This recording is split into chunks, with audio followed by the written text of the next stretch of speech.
Herzlich willkommen zu einem weiteren Chrono College Quickie. Bei mir erfährst du alles Wissenswerte rund um die Chronobiologie.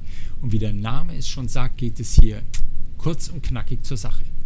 Heute der Body Clock Chronotyp-Test Ergebnisbericht.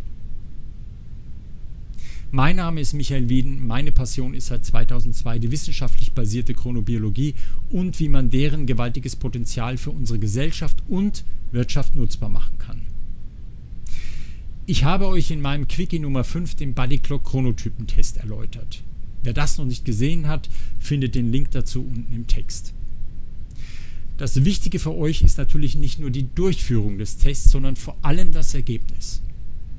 Während die meisten Tests bisher lediglich den Chronotyp und ein paar Randinformationen geliefert haben, ist dieser Ergebnisbericht voll mit wichtigen und vor allem wissenschaftlich validierten Informationen und Tipps, abgestimmt auf dein persönliches Testergebnis.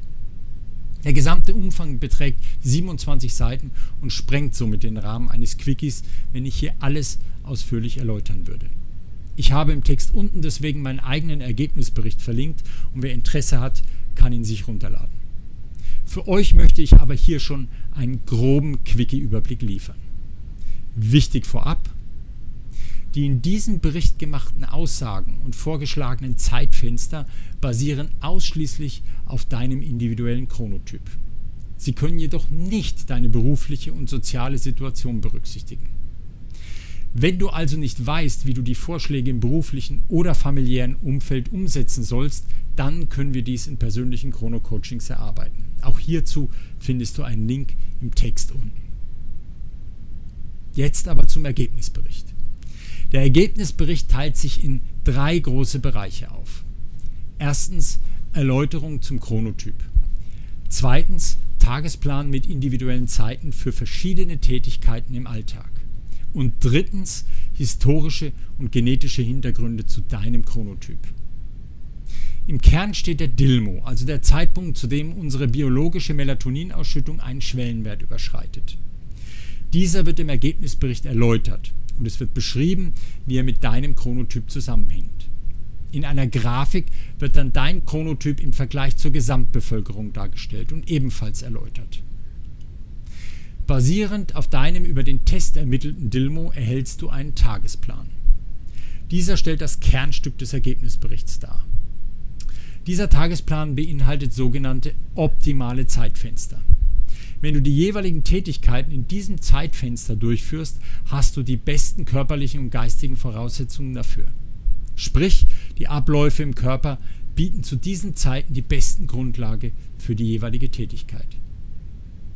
Der Ergebnisbericht spricht dabei folgende Tätigkeitsbereiche an: Schlafen, Essen und Trinken, Arbeiten, Sport, unterteilt in Cardio und Kraft, was ebenfalls erläutert wird, und Licht bzw. bildschirmfreie Zeit. Gleichzeitig bekommst du die Hintergründe und Tipps zu den jeweiligen Zeiten genannt.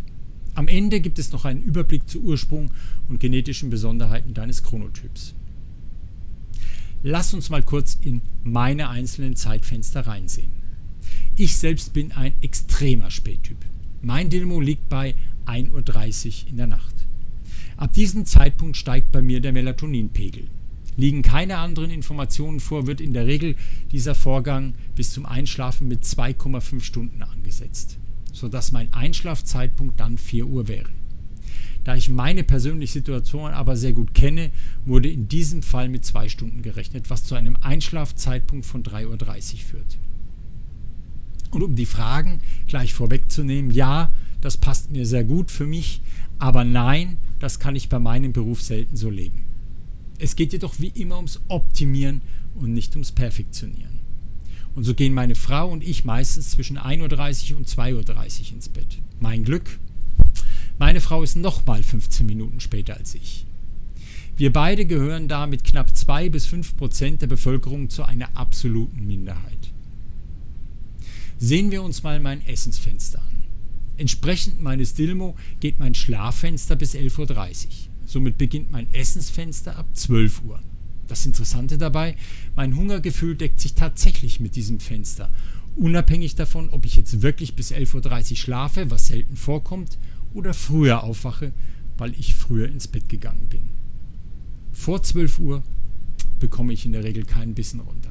Das zeigt auch, dass mein natürlicher Metabolismus eher unabhängig vom tatsächlichen Aufstehen agiert, sich also eher an der inneren Uhr orientiert. Auch abends kann ich bis Mitternacht noch etwas essen, sofern ich tatsächlich um 3:30 Uhr ins Bett gehe. Auch für alle die abnehmen wollen, gibt es Hinweise.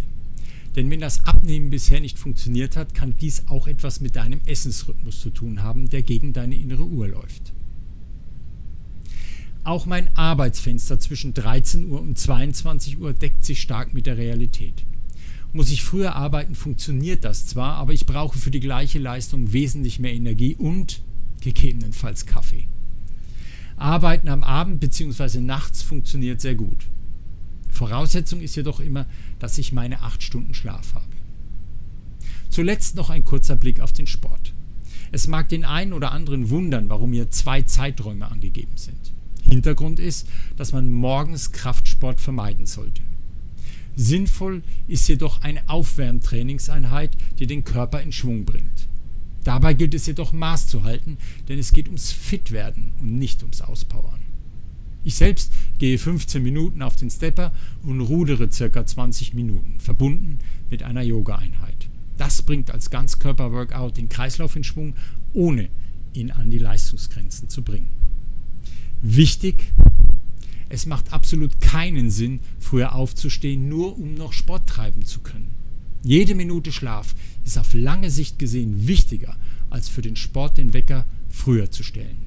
Dann lieber nur eine kurze Schwungeinheit am Morgen, wichtig vor dem Frühstück.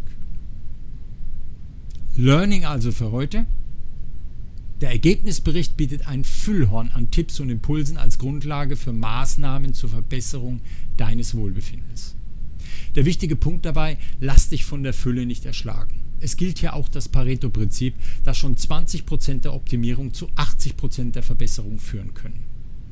Welche 20% dann sinnvoll sind, hängt von deiner persönlichen Situation ab. Dabei unterstütze ich sehr gerne mit effektiven Chrono-Coachings, in denen wir gemeinsam einen Weg finden, wie du deinen Rhythmus mit dem Rhythmus der anderen sowie der Taktung deines Arbeitslebens bestmöglich harmonisieren kannst.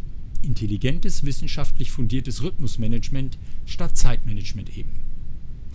Deswegen: Wenn dich das Thema Chronobiologie interessiert und du mehr wissen möchtest, dann abonniere meinen Kanal.